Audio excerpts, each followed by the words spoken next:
Bismillahirrahmanirrahim. Assalamualaikum warahmatullahi wabarakatuh. Perkenalkan, nama saya Ismala Dewi dengan NIM J1192261 dan sebagai perwakilan kelompok 6. Di sini kami akan mempresentasikan materi kami pada mata kuliah Sistem Informasi Kesehatan. Saya sendiri sebagai pemateri pertama akan membahas tentang materi pengenalan sistem informasi. Baik, langsung saja. Menurut Sumardi dan Suprihanto pada Aditama tahun 2003 menyatakan bahwa sistem informasi manajemen atau disingkat dengan SIM merupakan suatu sistem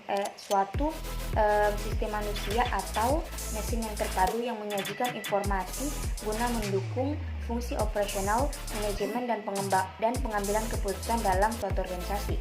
Sistem informasi manajemen dapat juga didefinisikan sebagai sekumpulan subsistem yang saling berhubungan, berkumpul bersama-sama dan membentuk suatu kesatuan untuk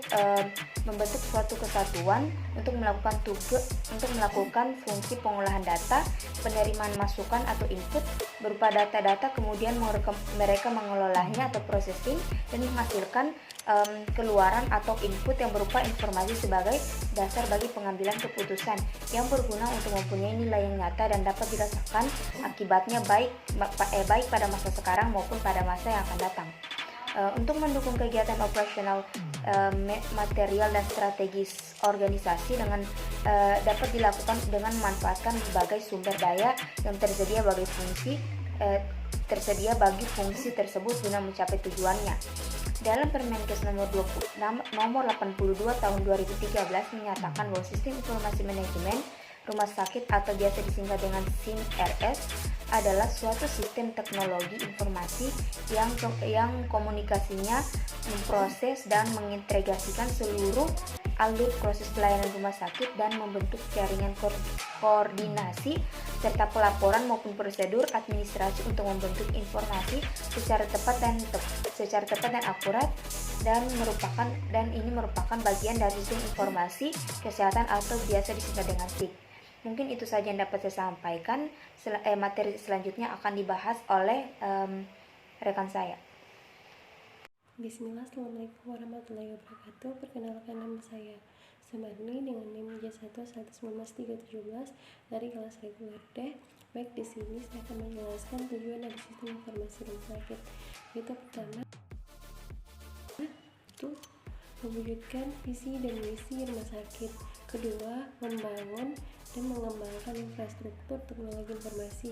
Ketiga, mensosialisasikan dan meningkatkan kemampuan sumber daya manusia rumah sakit mengoperasikan teknologi informasi. Yang keempat, meningkatkan kinerja rumah sakit menjadi lebih efisien dan efektif. Yang kelima, meningkatkan nilai jual rumah sakit di masyarakat sebagai rumah sakit yang mengedepankan pelayanan. Yang keenam, manajemen pengolahan data menjadi informasi yang cepat dan tepat guna bagi kepentingan besar. Yang ketujuh, manajemen maupun pemerintah meningkatkan mutu dan mempercepat proses pelayanan rumah sakit. Dan yang kedelapan, meningkatkan loyalitas dan kebanggaan karyawan terhadap rumah sakit tempat mereka mengabdi. Yang kesembilan, mengurangi kesalahan faktor manusia. Yang ke-10, menghilangkan permasalahan redundansi data. Yang ke-11, menghilangkan permasalahan ketidakkonsistenan data. Dan yang terakhir, pemetaan desain sistem informasi sesuai dengan kebutuhan informasi pada saat dan masa yang akan datang. Baik, itu saja dari saya. Wassalamualaikum warahmatullahi wabarakatuh. Baik, saya Sukriani dengan NIM J1A1191316. Di sini saya akan melanjutkan materi tentang manfaat sistem informasi manajemen rumah sakit. Manfaat sistem informasi manajemen rumah sakit atau SIM-RS yang baik akan memberikan banyak manfaat bagi rumah sakit. Antara lain, yang pertama, pengelolaan sistem manajemen rumah sakit yang terpadu dan terkontrol. Yang kedua, memberikan jawaban akan tuntutan kualitas layanan rumah sakit. Dan yang ketiga, teknologi informasi diharapkan bisa memberikan solusi terhadap masalah kerumitan birokrasi dan transparansi serta meningkatkan produktivitas dan kualitas layanan dalam hal efektivitas, efisiensi, fleksibilitas, dan kecepatan sehingga terciptanya manajemen operasional rumah sakit yang bersih, akuntabel, dan mampu memenuhi harapan serta kebutuhan masyarakat dan stakeholder-nya. Assalamualaikum warahmatullahi wabarakatuh. Di sini saya sebagai pemateri terakhir yang akan memaparkan tentang output dari sistem informasi.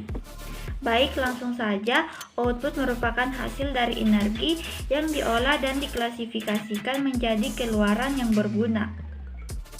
Dan sisa pembuangan keluaran dapat merupakan masukan untuk subsistem yang lain atau berada suprasistem. Contohnya misalkan panas yang dihasilkan merupakan keluaran yang tidak berguna dan merupakan hasil sisa pembuangan, sedangkan informasi adalah keluaran yang dibutuhkan. Baik, itu saja yang dapat saya jelaskan. Terima kasih. Baik, mungkin itu saja pemaparan materi dari kelompok kami. Apabila ada salah kata mohon dimaafkan, semoga dapat bermanfaat.